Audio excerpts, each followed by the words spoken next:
ఒక్కసారి కొమ్మూరి గోల్డ్ కి కాల్ చేయండి. తాకట్లో ఉన్న మీ బంగారాన్ని విడిపించి మార్కెట్ ప్రైస్ కి వాళ్ళు కొనుక్కుని మిగతా డబ్బులు మీకు ఇచ్చేస్తారు. హాయ్, వెల్కమ్ టు మనం టీవీ. మనం ఉన్నది మన కోసం. నేను మీ మనోజ్.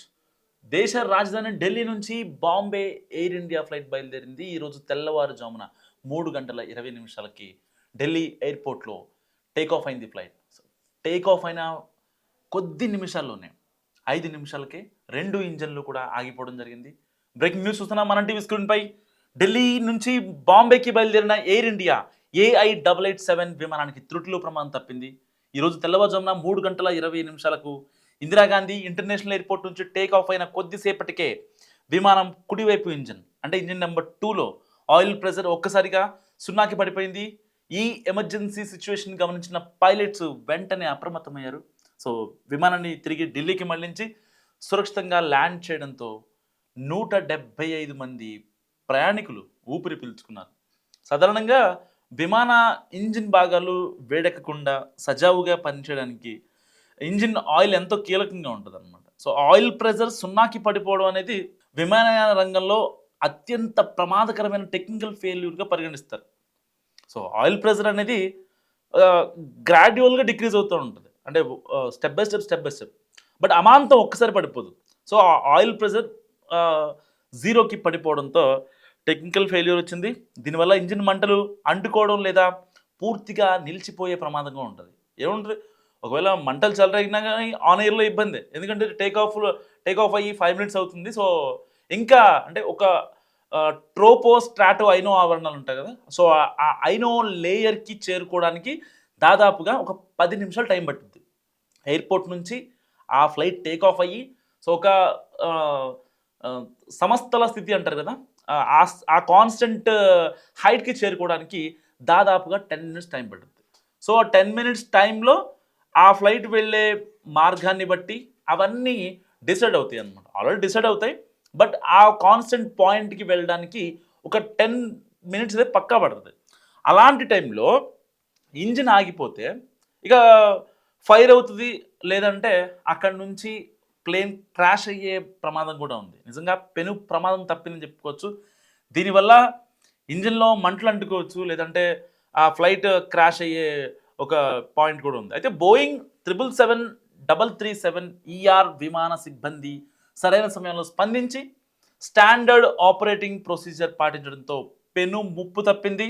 ప్రయాణికులందరినీ సురక్షితంగా కిందకు దించి ప్రత్యామ్నాయ ఏర్పాట్లు చేసినట్లు కూడా ఎయిర్ ఇండియా అధికారులు చెప్పారు.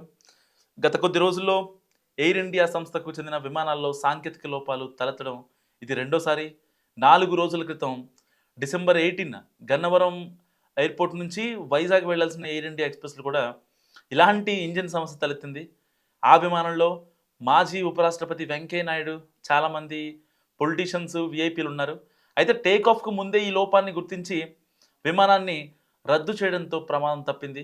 సో వరుసగా జరుగుతున్న ఇటువంటి ఘటనలు విమానాల నిర్వహణ, భద్రతా తనిఖీలపై ప్రయాణికుల్లో ఆందోళన కలిగిస్తున్నాయి. ముఖ్యంగా పండుగలు, పర్యాటక సీజన్లు కావడంతో విమానయాన సంస్థలు తమ విమానాల కండిషన్పై మరింత దృష్టి సారించాల్సిన అవసరం ఎంతైనా ఉంది. ఎందుకంటే ఓ పక్క క్రిస్మస్, ఆ తర్వాత 31st న్యూ ఇయర్ కావచ్చు, ఆ తర్వాత పొంగల్ కావచ్చు. సో ఇలాంటి బ్యాక్ టు బ్యాక్ ఉన్నాయి. ఇండియా వైడ్గా చాలామంది అంటే డిఫరెంట్ మెట్రోపాలిటన్ సిటీస్లో ఉండేవాళ్ళు వాళ్ళ సొంత గ్రామాలకి వచ్చి వెళ్తూ ఉంటారు పండగ సమయాల్లో ఫ్యామిలీని కలవడానికి. సో ఇలాంటి నేపథ్యంలో ఖర్చుకు వెనకాడరు. ఒక 2,000-3,000 ట్రైన్ టికెట్ పడిందంటే ఇంకొక 2,000 ఎక్స్ట్రా వేసి ఫ్లైట్కి వెళ్ళడానికి సిద్ధపడతారు.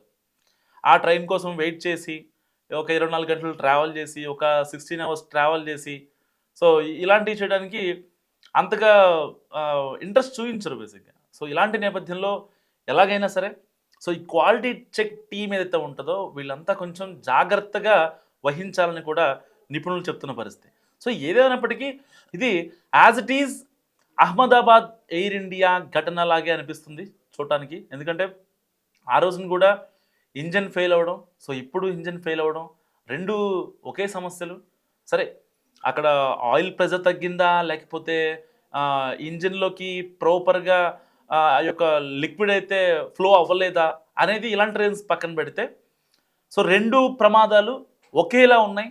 అండ్ ఆ రోజున 100 మంది పైగా ప్రయాణికులు, 200 మంది పైగా ప్రయాణికులు అండ్ ఈరోజు 170 మంది ప్రయాణికులు. గతంలో అహ్మదాబాద్ ఎయిర్ ఇండియా ప్రమాదం తీసుకున్న 200 మంది పైగా ప్రయాణికులు స్పాట్లోనే అండ్ ఇప్పుడు 170 మంది ప్రయాణికులు. సో అంటే ప్రమాదాల ఎవరి తప్పు ఏంటనేది ఒకసారి మనం పక్కన పెట్టేస్తే, బట్ జరిగిన తీరు మాత్రం చాలా క్రిస్టల్ క్లియర్గా కనిపిస్తుంది. ఇక్కడ టెక్నికల్ లోపం అనేది చాలా క్లియర్గా కనిపిస్తున్న విషయం. సో మరి టెక్నికల్ ఇష్యూస్ని పెట్టుకొని కూడా వాళ్ళు ఎందుకు క్లియరెన్స్ ఇస్తున్నారో అర్థం కాని పరిస్థితి. ఒక ఫ్లైట్ బయలుదేరుతుందంటే దానికి టెక్నికల్గా కొన్ని క్లియరెన్సెస్ కావాలి. సో ఇంజన్ ఫాల్ట్స్ కావచ్చు అండ్ టైర్ ఇన్ఫర్మేషన్ కావచ్చు, సో క్యాబిన్ క్రూ వాళ్ళ కండిషన్ కావచ్చు, సో కొన్ని వాటిలో వాళ్ళకి క్లియర్ ఇన్ఫర్మేషన్ కావాలి. ఆ ఇన్ఫర్మేషన్ అంతా ప్రాపర్గా పక్కాగా ఉన్నది అనుకున్న తర్వాత మాత్రమే ఫ్లైట్ టేక్ ఆఫ్ అవుద్ది. అది డొమెస్టిక్ అయినా ఇంటర్నేషనల్ అయినా సరే, ఎలాంటి ఫ్లైట్ అయినా. సో మరి ఇలాంటి నేపథ్యంలో అసలు కన్ఫర్మేషన్ ఎవరిచ్చారు, ఆ సుపీరియర్ ఆఫీసర్ ఎవరు, దానికి సంబంధించి డీజీసీఐ అని చెప్తుంది. ఆల్రెడీ ఇప్పటికే డీజీసీఐ చెప్తుంది ఎట్టి పరిస్థితుల్లో కఠిన చర్యలు తీసుకుంటామని చెప్తుంది. సో ఇప్పటికే డీజీసీఐ కూడా ఆదేశించింది and Delhi Mumbai flight take off తిరిగి వెంటనే ఢిల్లీ ఎయిర్పోర్ట్లో ల్యాండ్ అయింది. కాబట్టి దీనికి సంబంధించి ఎయిర్ ఇండియా B777-300ER విమానంలో టెక్నికల్ సమస్య నెలకొంది. సో ఇంజిన్ 2లో ఆయిల్ ప్రెజర్ తక్కువగా ఉన్నట్లు కూడా గుర్తించింది అండ్ ఇంజన్ ఆయిల్ ప్రెజర్ పూర్తిగా సున్నాకు పడిపోయినట్టు కూడా ఫ్లైట్ క్రూ గుర్తించిన తర్వాత వెంటనే వాళ్ళు మేడే కాల్ చేశారు, ఏటీసీకి సమాచారాన్ని అందించారు. సో అక్కడున్న ప్రయాణికులకు చెప్తే ఎక్కడ ప్యానిక్ అవుతారు, ఎందుకంటే ఫ్లైట్ టేక్ ఆఫ్ 5 minutes అవుతుంది. వెంటనే అది ఎమర్జెన్సీ ల్యాండింగ్ అవ్వాలన్నా సరే దాని దిశను మార్చుకోవాల్సి ఉంటుంది. మీరు గమనించవచ్చు ఏటీసీ దగ్గర నుంచి ఇలా ఫ్లైట్స్ అన్నీ కూడా పైకి లెగుస్తూ ఉంటాయి. సో మళ్ళీ ఒకవేళ ఆ ఫ్లైట్ కనుక ల్యాండ్ అవ్వాలంటే ఎయిర్పోర్ట్ చుట్టూ ఆల్రెడీ ఫ్లైట్ బయలుదేరింది 5 minutes అవుతుంది కాబట్టి కనీసం అంటే హారిజెంటల్గా ఇలా లెగుస్తాం, పైకి లెగుస్తూ ఉంటుంది. సో అపోర్డ్ డైరెక్షన్లో లెగుస్తూ ఉంటుంది. అలాంటప్పుడు ఏంటి, సో దాన్ని మళ్ళీ సమతా స్థితికి చేరుకొచ్చి కాన్స్టెంట్ పాయింట్కి వచ్చి దాన్ని ల్యాండ్ చేసేంత వరకు కూడా టెన్షనే. గాల్లో టెన్షన్ అంటే ఇదే అనుకోవచ్చు. గాల్లో విమానం యొక్క ఇంజన్లు 2 ఇంజన్లు ఆగిపోతే సిచ్యువేషన్ ఎలా ఉంటుందో, ఎంత పానిక్గా ఉంటుందో జస్ట్ ఇమాజిన్. 170 మంది ప్రయాణికులు పొరపాటున టైం బాగాలేకపోతే జరగదానిది ఏదన్నా జరిగితే పరిస్థితి ఏంటి? ప్రపంచ దేశాలు మళ్ళీ మన ఇండియా వైపు చూస్తాయి. మొన్న ఇండిగో ఇష్యూ ఆల్రెడీ మనం చూసాం. దాదాపు 15 రోజులు ఇండియాలోని అన్ని డొమెస్టిక్ ఇంటర్నేషనల్ ఎయిర్పోర్ట్లో ఎంత లక్షల మంది ఇబ్బంది పడ్డా మనం చూడలేదా? మళ్ళీ పొరపాటున ఇలా ఏదైనా జరగాలని కాదు, జరగరానిది ఏమన్నా జరిగితే పరిస్థితి ఏంటి? దానికి కారకులు ఎవరు నిందిస్తారు? డీజీసీఏ నిందిస్తారా? ఎయిర్ ఇండియా నిందిస్తారా? ఆంక్షలు అమలుగా విధించిన డీజీసీఏ తప్ప, లేదు ఇండిగోలో ప్రమాదాలు జరుగుతున్నాయి అని ఎయిర్ ఇండియా నమ్ముకున్న ప్రయాణికులు తప్ప, ఎవరిని నిందించాలి? జస్ట్ ఇమాజిన్, 170 మంది ప్రయాణికులు గాల్లో ఇక్కడ ఇంజన్ పనిచేయట్లేదు అంటే వాళ్ళ సిచ్యువేషన్ ఎలా ఉంటుంది? పొరపాటున హార్ట్ పేషెంట్ కానీ లేకపోతే షుగర్ వాళ్ళు కానీ బీపీ వాళ్ళు కానీ ఉంటే పరిస్థితి ఏంటి? అసలు వాళ్ళు తట్టుకోగలరా? అది దానికి క్రాష్ అవుద్దా ఫ్లైట్, లేకపోతే మంటల్లో కాలిపోద్దా, కింద పడిపోద్దా అనేది పక్కన పెడితే వాళ్ళకి ఎప్పుడే సగం గుండెలు జారిపోతాయి. సో దానికి చాలా చకచకంగా క్యాబిన్ గ్రూప్ వ్యవహరించాలి, అది వేరే విషయం. కానీ అసలు సమస్య రాకుండా ఆపడం ఎందుకు చేయట్లేదు మీరు? ఎందుకు చెయ్యరు? టెక్నికల్గా లోపాలు ఉంచుకొని క్లియరెన్స్ ఎలా ఇస్తారు మీరు? లక్షల శాలరీ తీసుకుంటారు, మళ్ళీ లక్షలు రూపాయలు కదా, 2 రూపాయలు కాదు. చేసా అనొద్దు అంటే వాళ్ళకి ఇచ్చేది నేను కాదు, అనొద్దు అంటే అంటారు. ఎందుకన్నారు? 170 మంది ప్రాణాలు, 170 మంది వాళ్ళు నమ్ముకొని కుటుంబాలు, వాళ్ళ కుటుంబ సభ్యులు, వాళ్ళ అరణ్య రోజున ఎవరికి కావాలి? ఎవరు వింటారు వాళ్ళది? రేపు పొద్దున ఏదన్నా దారుణం జరిగితే మీరు మస్తు కామెంట్ చేయాలి ఇలాంటి వాటికి. ఎందుకంటే అహ్మదాబాద్ ఎయిర్ ఇండియా విమానం తర్వాత చాలామంది బయటకు వచ్చి మాట్లాడారు, విమానయాన సంస్థలు కొంచెం స్ట్రిక్ట్గా ఉండాలి, డీజీసీఏ రూల్స్ పాటించాలి అని నోటుకు వచ్చినలా మాట్లాడారు చాలామంది. మరి ఇప్పుడు ఏమవుతుంది? ఇలాంటి ఇష్యూస్ గురించి మాట్లాడరు ఎందుకు? అంటే ఒక 200 మంది 300 మంది చనిపోతేనే మాట్లాడతారా ఫ్రీక్వెంట్ ఫ్లయర్స్? అప్పుడెప్పుడో అహ్మదాబాద్ అప్పుడు మాట్లాడారు, దాని తర్వాత ఇండిగో ఇష్యూ వచ్చింది. చాలామంది ఎయిర్పోర్ట్లకు వెళ్ళి మళ్ళీ వెనక్కి వచ్చేసి లాంగ్ యాక్సెస్లో చాలాసేపు వెయిట్ చేసి మళ్ళీ రీషెడ్యూల్ అవ్వక క్యాన్సిల్ అవ్వకుంటూ ఎయిర్పోర్ట్కి వెళ్ళాక ఫ్లైట్ క్యాన్సిల్ అవుతూ దాదాపు 24 hours పాటు లాంజ్ యాక్సెస్లోనే వెయిట్ చేసి ప్రాపర్గా వాళ్ళు ట్రీట్ చేయకపోతే పిల్లల్ని వేసుకొని బయటికి రావడం, ఇలాంటివి జరిగిన తర్వాత కదా మీరు మాట్లాడేది. అప్పటిదాకా మీరు మాట్లాడరు. మీరు మాట్లాడినంత సేపు కూడా ఈ వ్యవస్థలు ఎలాగే ఉంటాయి. నేను ఎయిర్ ఇండియా నిందించట్లేదు, డీజీసీఏ నిందించట్లేదు, ఇండిగో నిందించట్లేదు. ప్రయాణికుల సేఫ్టీ మీరు ఎందుకు పట్టించుకోరు? ఒక 2000 3000 నుంచి కనీసం 7000 పెట్టైనా సరే అక్కడ ప్యాసింజర్ వెళ్ళగలుగుతున్నాడు అంటే అక్కడ మనీ డబ్బులు మ్యాటర్ కాదు, అక్కడ టైం మ్యాటర్. మళ్ళీ వెనక్కి వచ్చి సెక్యూరిటీ రీజన్స్ వల్ల అసలు ఎంత దారుణం అంటే సెక్యూరిటీ ఇష్యూస్.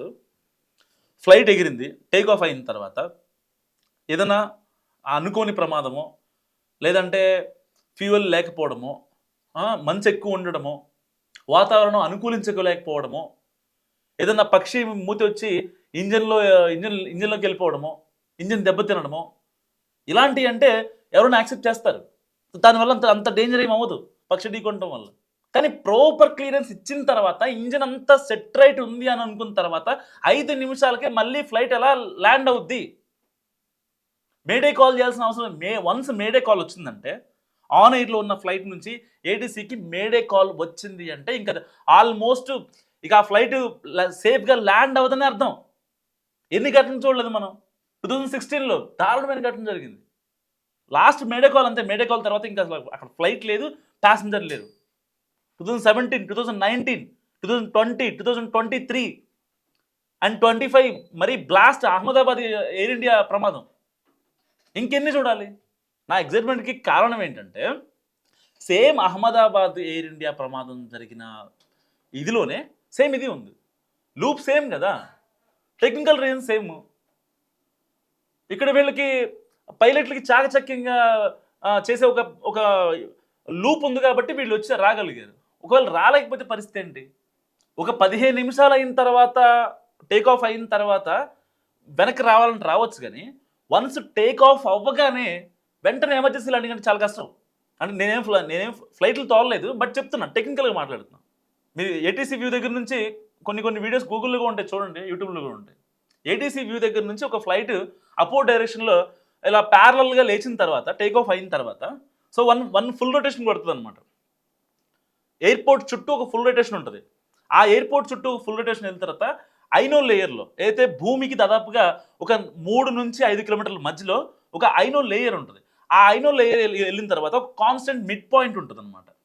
సో వెళ్ళాల్సిన టార్గెట్ డెస్టినేషన్కి suppose for example Delhi airport నుంచి లేచింది ఇందిరాగాంధీ ఇంటర్నేషనల్ ఎయిర్పోర్టు, అక్కడ నుంచి బాంబే రావాలి. సో మధ్యలో నో హాల్టింగ్ పాయింట్స్, ఎక్కడ ఆగాల్సిన అవసరం లేదు. సో డైరెక్ట్గా వచ్చేయాలన్నమాట. ఒక ఏటీసీ ఒక పాత్ ఇస్తుంది, ఆ పాత్లో మాత్రమే వెళ్తూ ఉంటారు. సరే దాంట్లో ఫుల్ క్లౌడ్ కావచ్చు, లేకపోతే ఫాగ్ కావచ్చు, మరీ ఎక్స్ట్రీమ్గా ఉంటే వాళ్ళు వెనక్కి తిరిగే ఛాన్స్ ఉంటుంది. లేదంటే ఇంకా అలా వెళ్ళిపోతూనే ఉంటారనమాట. వెంటనే రావాలంటే చాలా కష్టం, అసలు అవ్వదు.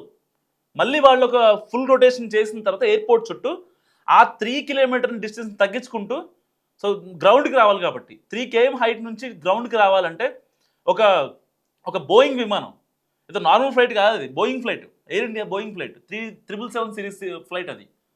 సో అలాంటి ఫ్లైట్ మళ్ళీ కాన్స్టెంట్ మిడ్ పాయింట్కి రావాలంటే జస్ట్ ఇమాజిన్ ఎలా ఉంటుంది, ఎంత నరకయాతన అనుభవించాలి. ఒక పక్క ఇంజిన్ పనిచేయట్లేదన్న భయం, ఒక పక్క మిడ్ పాయింట్కి వస్తుందా లేదా అన్న భయం. 170 మంది ప్రయాణికులకు చెప్పలేదు కనీసం క్యాబిన్ క్రూ పైలట్లు కానీ ఎలాంటి ఇన్ఫర్మేషన్ ఇవ్వలేదు. సారీ ఫర్ ద ఇన్కన్వీనియన్స్ అని ఒక్క మెసేజ్ పెట్టి ఇచ్చారంతే. సారీ ఫర్ ద ఇన్కన్వీనియన్స్ అంటే జస్ట్ ఇమాజిన్, అర్థం చేసుకోండి వాళ్ళు ఎలాంటి బాధపడతారు. ఎవరికి పట్టవు ఇవన్నీ. అంటే ఓకే, ఫ్రీక్వెంట్ ఫ్లైయర్స్ ఫ్లైట్లు మాత్రమే ఉపయోగిస్తారు, ఎలాంటి ఇబ్బంది లేదు. ఒకవేళ ఇండిగో లాంటి క్రైసిస్ వస్తే, నెక్స్ట్ లెవెల్ క్రైసిస్ వస్తే, సో ఇండిగో కాకపోతే ఎయిర్ ఇండియా కాకపోతే ఇంకొక ఇండియా. సో ఇంతవరకే ఉంటుంది తప్ప ప్రయాణికుల సేఫ్టీ ఎందుకు మర్చిపోతారు?